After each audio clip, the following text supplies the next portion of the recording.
The night was cruel, the snowstorm howling like a wounded beast. Daniel Carter, a billionaire CEO known for his ruthless precision and lonely heart, gripped the steering wheel of his black SUV as he drove through the empty highway outside the city.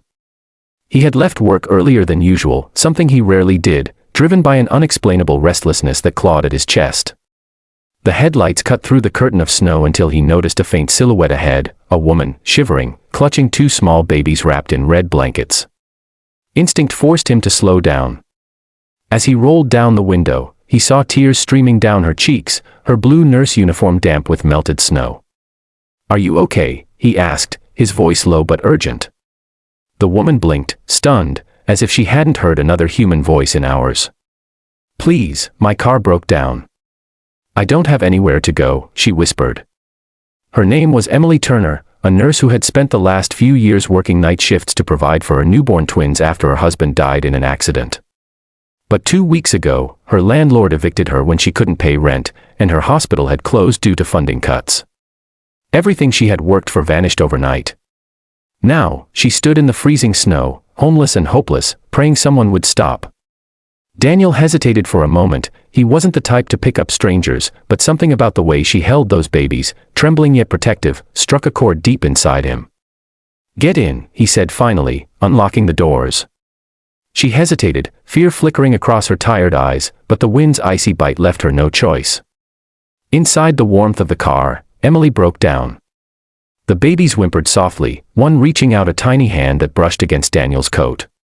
He swallowed hard, feeling a lump rise in his throat.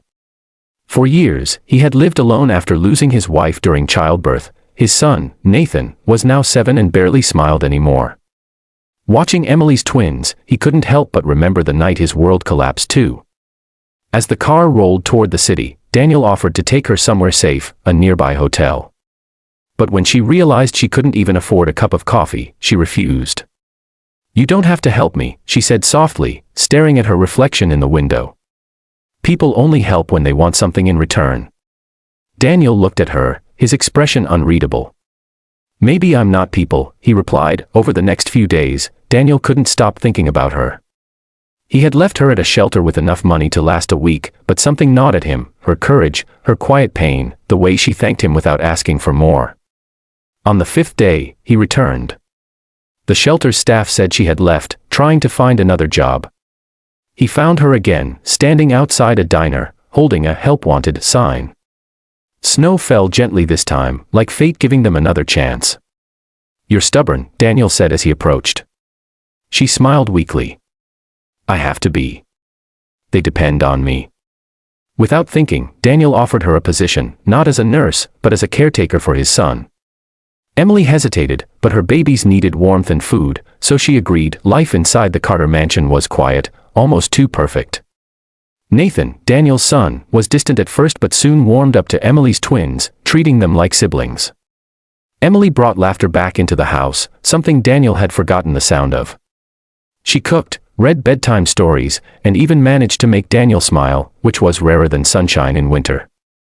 Slowly, he found himself drawn to her resilience, her kindness, her faith even when life had broken her so many times. One night, as snow danced outside again, Daniel found Emily sitting by the fireplace, the twins asleep beside her. "You saved my life that night," she said softly. Daniel shook his head. "No, Emily.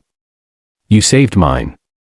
For the first time in years, he realized that love wasn't about wealth or control. It was about the small, quiet moments that made life worth living, but fate wasn't done testing them. One afternoon, Daniel's business rival spread rumors that he was involved with his employee, threatening to destroy his company's image. The board demanded that he fire Emily or step down.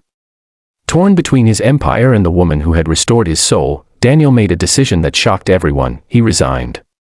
"I built this company, but she built me back," he said in a press statement that went viral overnight. Emily, overwhelmed, begged him not to sacrifice his life's work for her, but Daniel only smiled. "I already lost everything once. I won't lose the reason I found peace again." Months later, the snow melted, spring touched the world with warmth again, and Daniel opened a new charity hospital in memory of Emily's late husband, a place where single parents could get free care and housing support. Standing together at the opening ceremony, Emily looked at Daniel with tears in her eyes. "Why me?" she asked. He brushed a snowflake from her hair and whispered, "Because sometimes, the people who have lost everything are the ones who can teach us what truly matters." The camera faded on their silhouettes, Daniel holding Emily's twins, Emily beside him, and Nathan laughing freely for the first time. If you believe in second chances, love after pain, and the kindness that still exists in this world, don't forget to subscribe to our channel. Because every view, every click, helps us share more stories that touch hearts and remind people that hope always finds a way, even in the coldest snowstorms.